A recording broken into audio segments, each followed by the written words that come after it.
Stop बोलने वाली बहू। Stop that. अरे अरे अरे, आप लोग स्टॉप तो नहीं हो गए ना? लेकिन ये कहानी है इसी खेल की जो कभी हम बचपन में खेला करते थे। बैठी रहती है सारा दिन पत्थर की तरह। अरे पत्थर भी कभी कभी हिल लिया करता है। तू भी कभी कोई काम कर लिया कर बहू।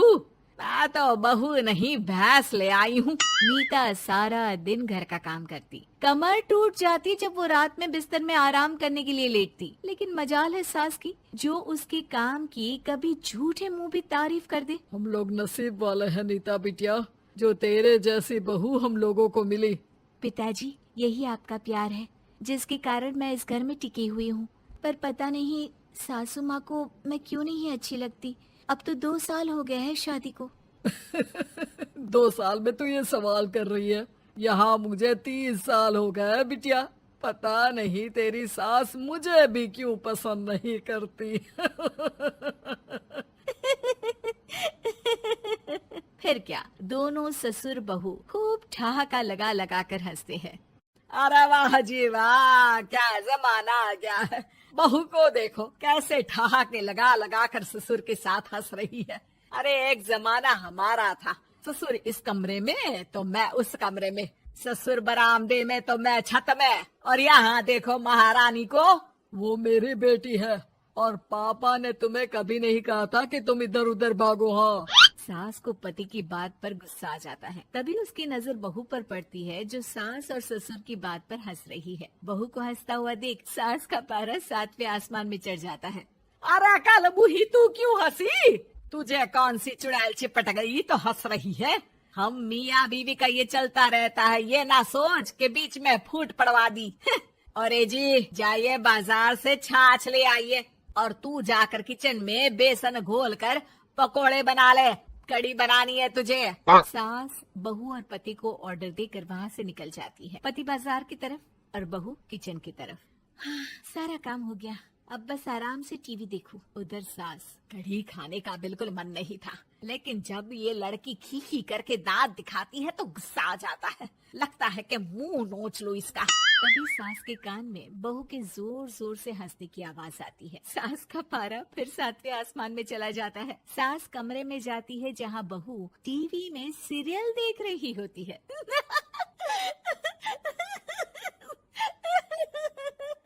अरे पागल हो गई है तो बता दे, पागल खाने छोड़ाऊं तुझे?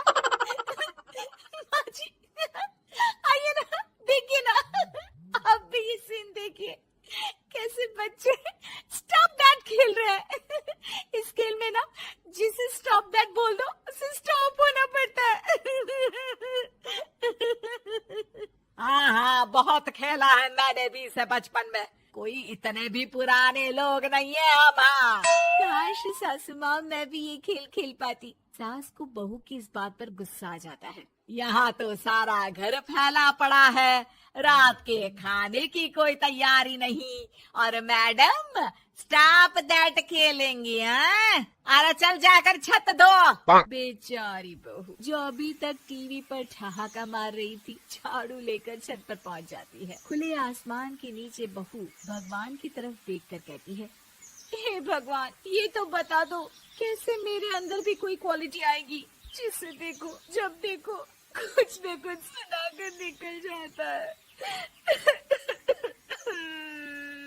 वो रोने लगती है, लेकिन करती भी तो क्या, भाग्य में जो लिखा है वो तो होगा ही। बहू पूरी छत साफ करके नीचे आती है जहाँ सास मजे से बैठकर टीवी देख रही होती है और जोर जोर से हंस रही होती है। टीवी में वही स्टॉप दैट वाला सीरियल चल रहा होता है। मासूम बहू फिर से टीवी देखने लग जाती है। कितना मजेदार गेम है। सास को फिर बहू पर गुस्सा आ जाता है। अरे उसे तो बहू के हंसने की आवाज ही चुभती है। तुझे स्टॉप दैट खेलने का बहुत मन कर रहा है ना? मुझे बोल स्टॉप दैट, अब बोल स्टॉप दैट, बोल बोल। नहीं नहीं माँ जी, कैसी बात कर रही हैं? अच्छा तो फिर हंस क्यों रही है? अरे दम में तो बोल के दिखाना मुझे स्टॉप दैट। बहू सास के जोर देने पर जोर से गुस्से से बोल देती है, स्टॉप दैट। लेकिन ये क्या, सास तो मानो किसी भूत की तरह जम जाती है। मन तो कर रहा है कि ओवर ही ना बोलूं, लेकिन ये मानेगी तो नहीं ना। तभी डोरबेल बजती है और बहू सास को ओवर बोलना भूलकर दरवाजे पर चली जाती है। अरे कमला, तू क्या करने आई है? भाभी जी काम पर रख लो ना, बहुत जरूरत है पैसों की। मैं जानती हूँ, पर मेरी सास नहीं मानेगी ना। अरे पता नहीं भाभी कैसी सास है आपकी, इतना काम तो मैं 4 घर का नहीं करती जितना वो आपसे एक घर में करवा लेती है। बहू काम वाली से खड़े होकर तकरीबन आधे घंटे बात करती है और उसे विदा कर जैसे ही घर के अंदर आती है तो देखती है कि सास वैसी की वैसी ही खड़ी है। Stop that. ये जो कह कर गई थी वो। अरे हाय, ये सासू माँ को क्या हो गया? अब ओवर बोलूंगी तो मेरी तो जान ही निकाल देगी। क्या करूँ मैं? बहू उनका हाथ पकड़कर बेड पर लिटा देती है और फिर कहती है, ओवर। क्या मेरे सर पर खड़ी रहेगी अब? क्या मैं आराम भी ना करूं? जा यहाँ से, बोला है ना कमरे में आया मत कर। जब देखो कमरे में घुसी रहती है, अलमारी को घुरती रहती है। अरे कुछ नहीं देने वाली, ज्यादा वहम में मत रहना, समझी? माफ करिएगा, मैं आपको कुछ बोलती नहीं हूँ। इसका मतलब ये तो नहीं है ना कि आप कुछ भी बोलती रहेंगी। अरे वाह जी वाह, स्टॉप दैट बोलते बोलते जबान भी खुल गई तेरी। हाँ, खुल गई और बोलूंगी भी। Stop that. अब बोलो। लेकिन ये क्या? जैसे ही बहू ने बोला स्टॉप दैट, सास हो गई स्टॉप। हे भगवान, ये क्या हो रहा है सासू माँ? लेकिन बेचारी सास स्टॉप दैट में तो बोलती बंद हो गई उनकी। वाह जी वाह, लग रहा है कि अब सारा खेल मेरे हाथ में आ गया। बहू अब सास से स्टॉप दैट बोलकर कभी खाना बनवा लेती तो कभी घर साफ करवा लेती। अरे पता नहीं, मैं आजकल थकी थकी सी क्यों रहती हूँ। बीपी भी हाई रहता है, मन करता है सोई रहूं। और मैं डॉक्टर को लेकर आता हूँ। ये काम बहुत कर रही हैं, उम्र नहीं है आपकी इतना काम करने की। और ज्यादा काम किया तो काम तो मैं इतना कराऊंगी कि बस नाम की जिंदा रहेगी। बहुत जबान टपट टपट चलती है ना इनकी। ससुर जी समझ ही नहीं पाते कि क्यों उसकी बीवी की तबीयत खराब हो रही है। बहू शीशे के सामने कहती है, सारा काम हो रहा है, मजा ही आ गया। स्टॉप दैट होकर उनको पता ही नहीं चलता कि वो क्या कर रही हैं। अब तो जो चाहे जब चाहे सारा काम इन्हीं से करवाऊंगी। ये मेरा कमाल। क्या बोलती हूँ मैं?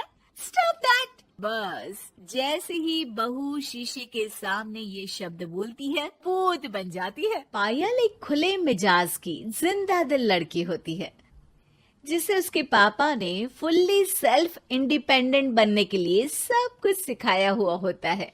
एक शाम पायल अपनी बाइक पर सीटी बजाते हुए कॉलेज से घर वापस पहुंचती है, जिसे देखते ही उसकी मम्मी गुस्से में पूरा घर सिर पर उठा लेती है।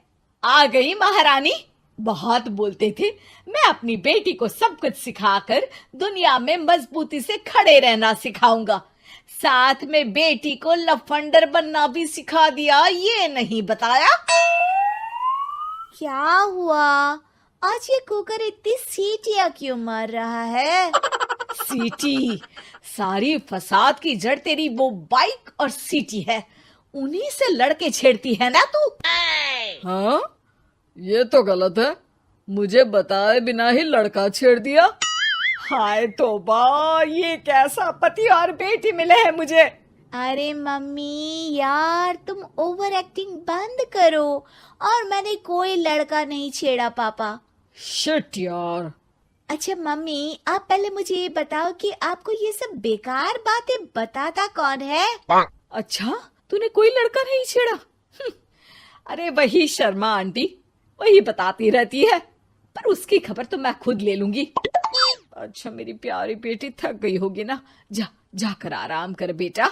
अचानक मम्मी को गर्म से नरम होते देख के पायल और उसके पापा कंफ्यूजन में एक दूसरे को देखने लगते हैं। आंखों से कुछ इशारे होते हैं और पायल वहां से चुपचाप चली जाती है। जिसके बाद रात को घर में सबके सोने के बाद दोनों पापा बेटी छत पर मिलते हैं। क्या खबर लाए हो? अरे तुम्हारी मम्मी तो हमसे भी तेज निकली, कोई खबर नहीं मिली। क्या यार पापा, पता नहीं अब मेरी मदर इंडिया कौन सा बम फोड़ेंगी। इसी के साथ दोनों अपने कमरे में वापस जाकर सो जाते हैं।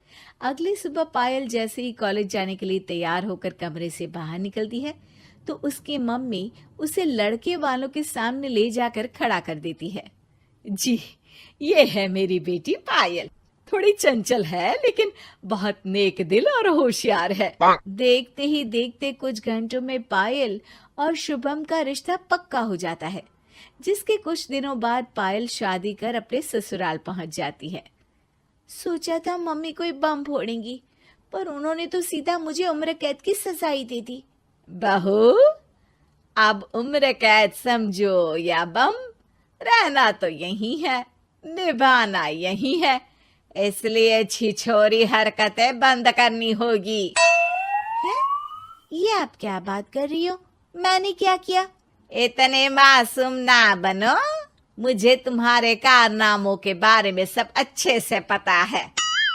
ऐसा बोलकर सास तो वहां से चली जाती है, लेकिन पायल सोच में पड़ी वहीं खड़ी रह जाती है, जिस पर शुभम उसके पास आता है।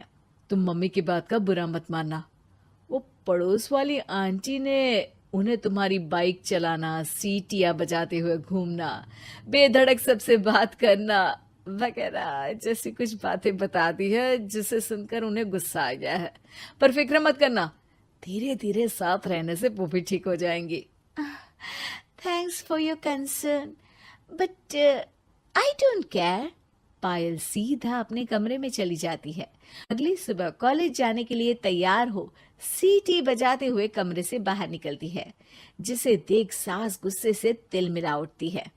महारानी, शादी के अगले ही दिन ये हीरोइन बनकर कहाँ चल पड़ी? और ये लफंगों की तरह सीटियां बजाना बंद करो। ये हमारा घर है, कोई सड़क नहीं जहाँ तुम आवारागर्दी करती घूमो। मम्मी जी, सीटी बजाने और कंफर्टेबल कपड़े पहनने से लोग कब से आवारा बनने लगे? इसी के साथ सास बहू का युद्ध शुरू होने ही वाला होता है कि शुभम वहां पहुंच जाता है। माँ, उसका कॉलेज है इसलिए ऐसे तैयार हुई है। और पायल, तुम भी माँ को समझने की थोड़ी कोशिश करो ना प्लीज। सिचुएशन संभालकर शुभम और पायल घर से निकल जाते हैं। इसी तरह दिन बीतने लगते हैं, जिससे सास बहू की लड़ाइयों के बीच शुभम पिसता रहता है, लेकिन साथ ही वो दोनों एक दूसरे की आदतों को अपना भी लेती हैं। पर पायल का सीटी बजाना सास को आज भी नागवारा ही होता है। आसमान गिर जाएगा, धरती फट जाएगी, पर इसकी सीटी ना जी ना, कभी बंद नहीं होगी। अरे मम्मी जी, जब आप मेरे कुछ बोले बिना सीटी से ही समझ जाती हो कि मैं क्या बोल रही हूँ, फिर इसे बदलने की क्या जरूरत? यही तो हमारी यूनिकनेस है। पायल की बात से ज्यादा सहमत ना होते हुए भी सास हंस पड़ती है। उसी शाम पूरा परिवार घूमने जाने का प्लान बनाकर घर से निकल जाता है, और उनके जाते ही घर में चोर घुस आते हैं, और तभी वो सब भी दोबारा घर के अंदर आते हैं बाहर से। क्या यार पायल, एक शाम भी फोन के बिना नहीं रह सकती थी क्या? घर में ही तो फोन है, कहाँ चला जाता? अब जल्दी अंदर जाकर अपना फोन लाओ, मम्मी और मैं यहीं बाहर वेट करते हैं। ज्यादा बोल रहे हो, देखो अब और धीरे काम करूंगी। ऐसा बोलकर पायल घर के अंदर जाती है और बहुत देर तक बाहर निकल कर नहीं आती। अरे ये तो सच में जानबूझकर लेट करने लगी। चल कर देखते हैं ना। दोनों जैसे ही मेन डोर के नजदीक पहुंचते हैं, उन्हें पायल के सीटी बजाने की आवाज सुनाई देती है। हमें लेट करके खुद मजे से बैठी सीटियां बजा रही है। अरे गधे, ये मजा नहीं सजा है, जल्दी से पुलिस को फोन कर। माँ की बातों से कंफ्यूज्ड शुभम उसे देखता ही रहता है। सास खुद ही पुलिस को फोन कर देती है। कुछ देर बाद वो दोनों पुलिस के साथ घर के अंदर जाते हैं तो पायल एक कुर्सी पर बंधी होती है और सास को देखते ही दोबारा सीटी बजाने लगती है। सीटियों की दुकान फिर से शुरू हो गई तू? और क्या इन सबको कह रही है कि चोरा है चोरा है? तुझे कैद किया है, थोड़ा तो तरस खाकर डर हमसे। और प्यार से क्या बोल रहा है इससे? अरे इसके सर पर बंदूक लगा, ठोक दे इसको। अरे चल झूठे, तेरे पास तो हथियार है ही नहीं।